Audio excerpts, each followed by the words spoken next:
Hey guys, Joe here, doing a one take, kind of an update. Most guys, when they do like a radiator flush and a system flush, they'll sit there and make a huge video out of it. Oh, I disassembled the whole system and I did all this, I did all that, and I'm not naming names, so if you're taking offense to this, you kind of know who you are. But I need to get this all cleaned out. Yeah, there's some damaged fins on that radiator, but it works fine because I'm going to be doing two separate water-cooled builds. Originally, it was just going to be one, but I've decided to do a second one, and I'm not going to tell you what they are yet. One of them will be doable this month. The other one will probably be in a month or so as I acquire the parts for it. So keep your ears open for that. But as you can see, it's running right now. The fluid, it looks red because there's a red LED in that. This is an Enermax that I got off of an Amazon warehouse deal. Very good price. But as you can see, I have a fluid in there. It's the same kind you use to clean automotive radiators. Works fine. And it kills bacteria and flushes it out and gets any kind of residual stuff out of there because the aluminum radiators were paired with a copper-based cooling block for a long time, and also there was gunk in that from when I didn't exactly chamfer the edges of the pipe. So I want to get these cleaned out as much as possible so that when I build something, they're going to work well. Yeah, these Enermax pumps, man, it's not an actual D5, but the flow rate is pretty damn impressive nonetheless. I'm just going to let that run. I just keep cycling the fluid through it. I actually did the 360 most of today, and then at the last moment realized that I needed to also do the 240. So I went ahead and just added it into the loop. It's going to take a couple of days to get everything completely cleaned out. I know that there's like a Blitz Pro kit and things like that, but I'm cheap and I like to figure out how to do things otherwise.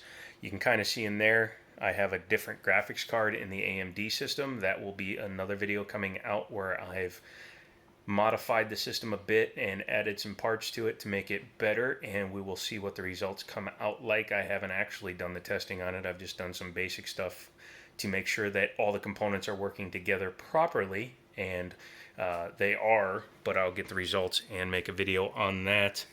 Also, I cleaned up the GTX 970 that I got in the parts pickup that I made the video on the other day. Took it completely apart, reapplied thermal compound, cleaned out the fan.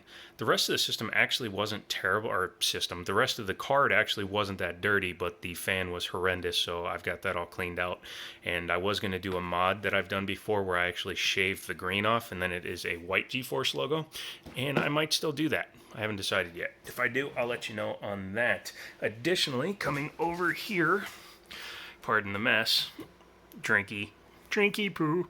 I added a Kingwin fan controller. I think I mentioned it in the last video, but I didn't show it because it actually can control 4 fans at different levels, which is really good because I'm trying to cool down an overclocked Xeon with just an H60 single radiator, and it's not enough. That's actually where one of the radiators is going that I'm cleaning right now, more than likely the 240, because of the way I have the hard drives mounted. I can't actually mount the 360. Plus, I am actually going to be putting a different pump down here that needs to clear the graphics card. More than likely, I haven't fully decided yet. But yeah, I love these controllers. Very basic, but it works good. You can slow the fans down, speed them up, do whatever you need to. And, you know, it fits in the system since I like to run them without the side panels on them anyway. But this system's holding up good. I have to do a follow-up on this as well, so I'm going to be using that as a test bench for graphics cards because, yeah, nothing I have will bottleneck on it. Even my 980 Ti never bottlenecked on it. So, yeah.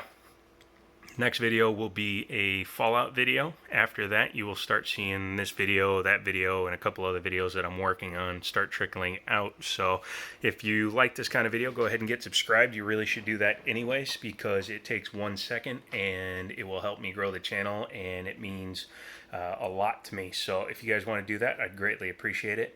It allows me to do more funky stuff like that and builds like that, and potentially some other videos that I'm trying to do. So again, thank you so much to the new subscribers, all you viewers, and as always, I'll talk to you later.